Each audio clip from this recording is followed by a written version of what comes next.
Corona महामारी जो पूरे संसार के अंदर फैल चुकी है, ये इन्नी ज़्यादा भयानक, इन्ना ज़्यादा डर, इन्ना ज़्यादा खौफ साडे मनां विच फैल चुका है।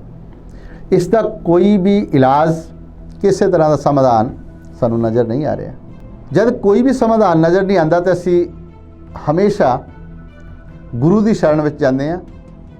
करोना महामारी तो बचने का जो सही इलाज है वो आप गुरु साहब की सिक्ख्या तो लईए। काड़ कुठार पित बात हंता औखद हर को नाओ। जिन्ने भी शारीरिक रोग हैं ये तीन तरह के ही मन्ने गए। गुरु साहब समझाना चाह रहे हैं कि साडे शरीर विच तीन तरह के रोग होंदे हैं, वात पित कफ। गल की है कि कुठार रोगों को ठीक करने वास्ते गुरु साहब ने समझाया है, आयुर्वेद ने समझाया है, नैचुरल साइंस ने समझाया है कि तुसी कुदरत नाल जुड़ो। तो सारा जिहड़ा महामारी का पसारा होया है ये कुदरत तो दूर जान करके तो होया। असी कुदरत नूं भुल गए। गुरु साहब सानू चेता रहे हैं कि कुदरत नूं अपनाओ।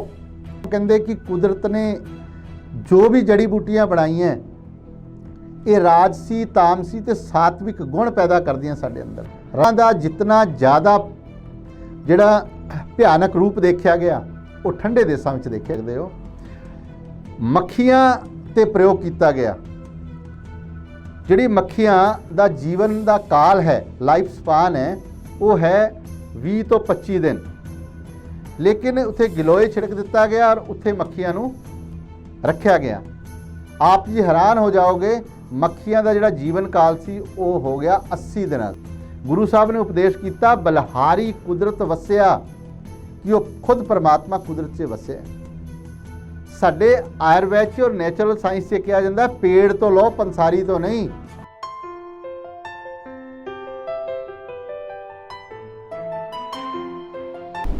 वाहिगुरू जी का खालसा, श्री वाहिगुरू जी की फतेह। जिवें कि अज करोना महामारी जो पूरे संसार के अंदर फैल चुकी है, ये इन्नी ज़्यादा भयानक, इन्ना ज़्यादा डर, इन्ना ज़्यादा खौफ साडे मनां विच फैल चुका है। इसका कोई भी इलाज, किसी तरह का समाधान सानू नज़र नहीं आ रहा। जब समाधान नज़र नहीं आ रहा तो की कीता जावे? जब कोई भी समाधान नज़र नहीं आता तो असी हमेशा गुरु की शरण में जाते हैं। गुरु ग्रंथ साहब महाराज तो पूछते हैं कि इसका की समाधान है।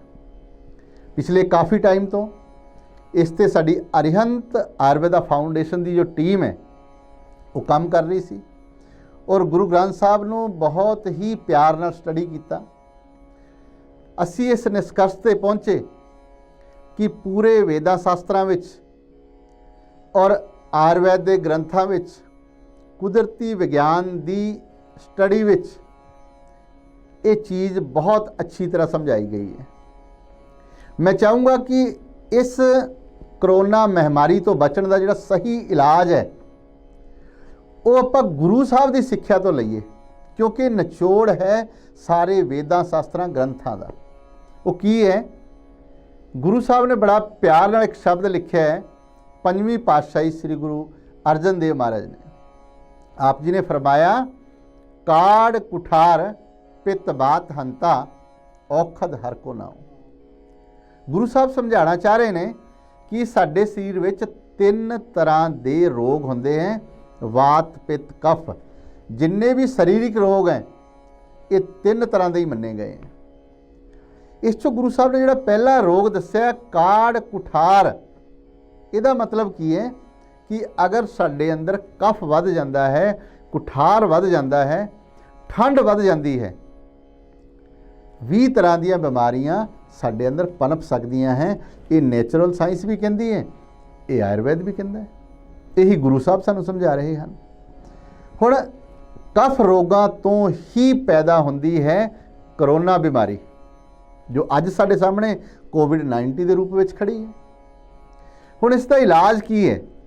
इसका इलाज है कि सब तो पहला आपां ये जाणीए कि ये कफ रोग है, ये कफ की बीमारी है, कुठार की बीमारी है। हुण इस नूं ठीक किवें करना है। ਇਹਦਾ इलाज बड़ा सौखा है, बहुत ही सौखा है। अगर असी गुरबाणी ते चलीए, अगर असी गुरु ग्रंथ साहब महाराज नूं गुरु मनते हाँ और उन्हां दी गल मनते हाँ, तो मैं ये गल दावे नाल कह सकदा हां, बड़े विश्वास नाल कह सकदा हां, क्योंकि असी ये प्रैक्टिकल करके देख रहे हैं। असी बहुत सारे लोगों नूं ये चीज़ दस के समझा के इस नाल जोड़ के ठीक कर चुके हैं। हज़ारां लोग इस चीज़ नूं अपना रहे हैं। वो गल की है कि कुठार रोगों नूं ठीक करने वास्ते गुरु साहब ने समझाया है, आयुर्वेद ने समझाया है, नैचुरल साइंस ने समझाया है कि तुसी कुदरत नाल जुड़ो। आप जी वैसे भी देखो, ये सारे का सारा जिहड़ा महामारी का पसारा होया है, ये कुदरत तो दूर जान करके तो होया है। असी कुदरत नूं भुल गए। गुरु साहब सानू चेता रहे हैं कि कुदरत नूं अपनाओ। कुदरत कवन कहा विचार वारिया ना जावा एक बार, कि कुदरत नूं पछाण लो। हुण किवें पछाणीए कुदरत नूं? गुरु साहब कहंदे कि कुदरत ने जो भी जड़ी बूटियां बनाई हैं, ये राजसी तामसी ते सात्विक गुण पैदा करदियां साडे अंदर, रजो तमो सतो। कुछ बूटियां ठंड पैदा करदियां, अगर असी वो बूटियां खावांगे साडी ठंड होर वध जाएगी और ये रोग होर वधण की संभावना हो जाएगी। आप जी देखो, करोना का जितना ज़्यादा जिहड़ा भयानक रूप देखा गया वो ठंडे देशों में देखा गया, क्योंकि ये कुठार रोग है। जिथे लोग शाम नूं भी अपने खाने के अंदर ठंडा पानी बर्फ पा के पींदे हैं, उत्थे बर्फ जमी रहिंदी है, उत्थे कुठार रोग ज़्यादा होंदा है। पर गुरु साहब ने समझाया, आयुर्वेद ने समझाया, नैचुरल साइंस ने समझाया, पर असी पता नहीं क्यों ये गल नहीं मन रहे। गुरु साहब ने समझाया, आप फरमांदे हन, बाबा होर खाना खुशी खुआर, जित खादे तन पीड़ी है, मन में चले विकार। कि असी अपनी तसीर पछाण के कि कफ विगड़ चुका है और इस कफ नूं बैलेंस करने वाले जिहड़े कुदरत ने अनमोल खजाने विचों सानू पेड़ पौधे दिते, जड़ी बूटियां दित्तियां, उस नूं समझ लीए। किहड़ी जड़ी बूटियां दित्तियां? पहले असीं नॉर्मल चीज़ां घरां 'च वरतदे हां। तुसीं आप जी देखो, असीं प्याज वरत रहे हैं, लहसुन वरत रहे हैं, हल्दी वरत रहे हैं, मुलट्ठी वरत रहे हैं, असीं गर्म तसीर दीयां बहुत सारी चीज़ां वरतदे हैं। उन्हां चीज़ां नूं प्रयोग करके इन्हां रोगां नूं दूर किया जा सकता है। लेकिन अगर ये भयानक रूप धार चुके हैं, सानू तुलसी दिती है कुदरत ने, अड़ूसा दिता है, कालमेघ दिता है, सानू कुदरत ने गिलोय दिता है।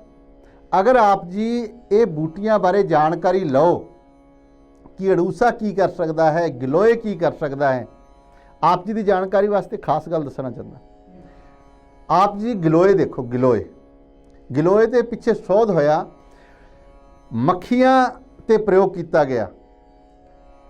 जिहड़ी मक्खियां दा जीवन का काल है, लाइफ स्पान है, वो है 20 तो 25 दिन। लेकिन उत्थे गिलोय छिड़क दिता गया और उत्थे मक्खियां नूं रखा गया। आप जी हैरान हो जाओगे, मक्खियां का जिहड़ा जीवन काल सी वो हो गया 80 दिनों का। इसका मतलब की होया? इसका मतलब सीधा ये होया कि ये कमाल दीयां बूटियां। अगर इन्हां दी इन्नी वड्डी ताकत ना हुंदी तो गुरु साहब सानू बाणी 'च इन्ना वड्डा उपदेश क्यों करते? गुरु साहब ने उपदेश किया, बलहारी कुदरत वसिया, कि वो खुद परमात्मा कुदरत से वसिया। जरूरत है तो इसनूं पछाणन की जरूरत है। मेरे कहने का भाव है, अगर असी गिलोय, तुलसी, कालमेघ, अड़ूसा इन्हां दा रस कढ़ के प्योर वो पीए। साडे आयुर्वेद च और नैचुरल साइंस से कहा जाता, पेड़ तो लो, पंसारी तो नहीं। भाव कि जद असी पंसारी कोल जाते हैं, मेरा ये भाव भी नहीं है पंसारियां तो नहीं लेना, लो, पर प्योर लो, क्योंकि प्योर कुदरत ने देना है। असी इस कंसैप्ट पर काम करते हुए प्योर रस कढ़े, गिलोय का कढ़िया, अड़ूसा का कढ़िया, गालमेघ का कढ़िया, प्योर रस, और वो रस देने शुरू किए, जिन्हां दा रिजल्ट अल्टीमेट है, अल्टीमेट। और लोग उस चीज़ नाल जुड़ते चले गए।